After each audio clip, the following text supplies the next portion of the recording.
Hi, I'm Wild Bill, and this is an ADHD guide to space aliens, their origins, and their possible existence among us. During World War II, the German forces experimented with several designs for rocket planes. Now, these rocket planes had liquid fuel and liquid oxidizer rather than being the solid fuel ones that you see as booster engines on many things. These were liquid fueled. Now, the problem with liquid fueled engines is they're very volatile. The fuel is very volatile. The oxidizer is very volatile. They can and will, especially in the old days, explode at random, seemingly at random. Of course, nowadays we'd understand better why. There were two main forms of rocket propulsion for liquid fueled rockets in the German experiments. One used kerosene for fuel with a nitric acid oxidizer, and the other used hydrazine for fuel with a hydrogen peroxide oxidizer. Now, in both cases, these oxidizers especially are extraordinarily corrosive, especially in the purity required for use in the rocket engines. So the hydrogen peroxide was, I think, 88% pure, and the fuming red nitric acid was similarly 92% pure, whatever. And they added a stabilizing agent because at first there was no keeping it in anything, and then later on they realized you had a stabilizing agent. So these oxidizers, which were so reactive, and to carry a high power density, you have to have very reactive substances. And very few things are more reactive than red fuming nitric acid or near 100% hydrogen peroxide.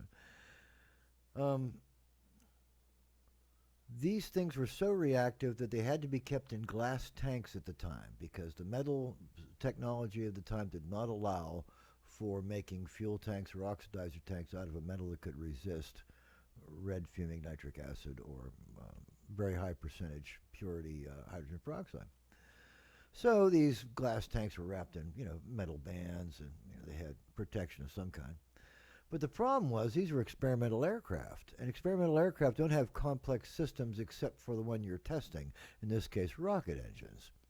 So these aircraft, most of them didn't have real landing gear. They had a skid on the bottom. So the pilot would have to bring them in hot very fast. And after the engine conked out, he'd have to bring them in and he'd have to land them 100 miles an hour, 120 miles an hour, back at a time when 60 miles an hour was considered a good speed for landing your aircraft. And that was pretty fast, coming in as fast as a race car. And uh, you'd hit the ground, you hit the field. In those days, many of the fields were unprepared. They were just fields. They weren't Madcam or Madacam or concrete or asphalt runways. So the Germans experienced this a lot, and you can find some records of it online, I think. If you took a bad landing, and you could because you didn't have any power, and the controls of these things are rudimentary compared to modern fighters, you could very easily smash the aircraft up, any aircraft. But for these rocket planes, if you came down hard, the impact could break those glass tanks that contained your oxidizer, either red fuming nitric acid or very concentrated hydrogen peroxide.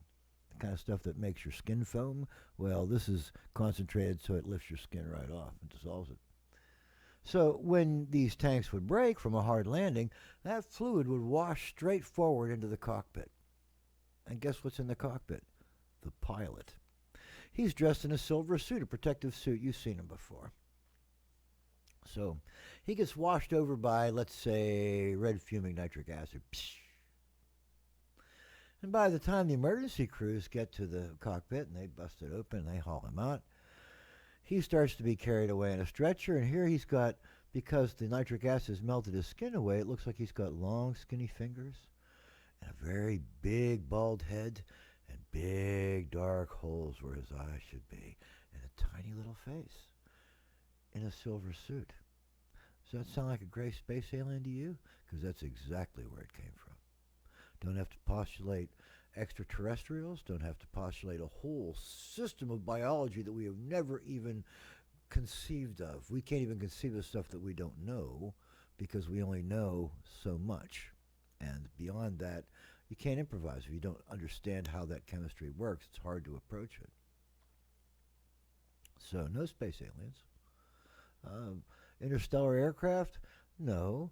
There are experimental aircraft. Area 51 was known for being a rocket plane experimental site. Duh. 2 plus 2. I don't know. Core math might give us a different answer, but I'm pretty sure that 2 plus 2 is 4. So all this circumstantial data, mine has a lot more basis in fact than any alien abduction story ever given, because nobody ever brought home any pictures. Nobody has Air Force data to back them up. You could call it a cover-up, but I can show you real honest Air Force records that show that the stuff I'm talking about really happened.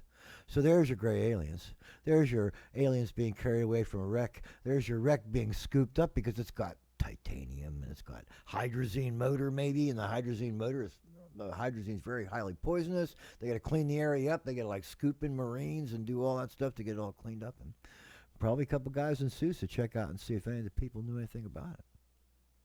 Oh my. There's your space aliens.